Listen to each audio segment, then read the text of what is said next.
Mga kaluto, magluluto po tayo ngayon ng nilagang baboy at baka. Pinaghalo po natin yan.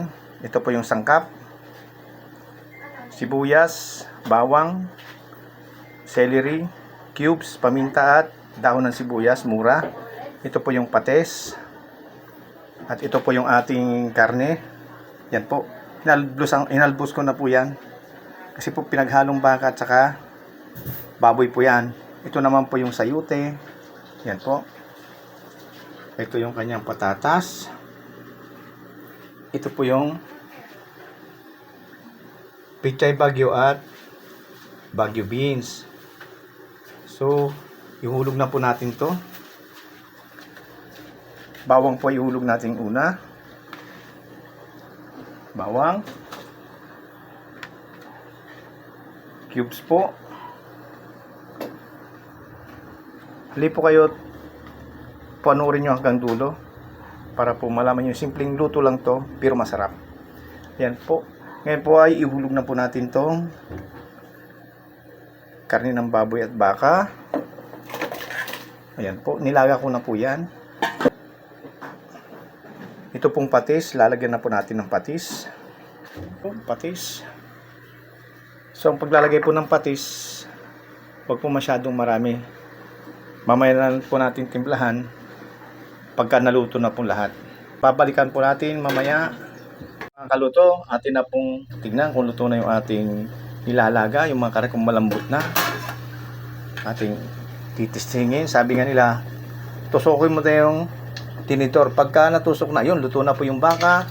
So ayan po yung sayuti natin. Ihulog na po natin. Ayan. Susunod po natin yung sibuyas. Nasa sa inyo na po yung kung ang sibuyas yung ilalagay ay puti. Sa akin po kasi pula para matapang ang amoy. Ayan po.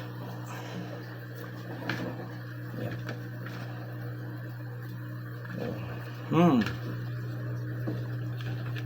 Ayan na po. So, bago po natin ihulog tong patatas, syempre, hugasan muna natin. So, pagsabay na po natin yung sa patatas saka sayute. Kasi po, magkasing lambot lang po ang ano yan. Kasing lambot lang po yan. Dalawang yan. Pwede natin pagsabayin po. So, ayan po. So, takpan natin ulit. Mga 6 na minuto. Para po lumambot siya. Mga kaluto, tignan natin. So, kulong-kulo na siya. So, ilalagay po natin tong sibuyas, dahon. Para po siya mabango. Lalagay po natin yung dahon sibuyas at malambot na po yung medyo malambot na yung sayta. Ayan po, ilalagay na po natin ang dahon sibuyas. Panghuli po itong pichay bagyo. Inuna po natin yung beans. Paalala ko po pala sa mga bago pa lang magluluto ng pang ulam na pangbahay, huwag kayo pong maglalagay ng asin. Puro patis pilalagay nyo para masarap po yung alat nya.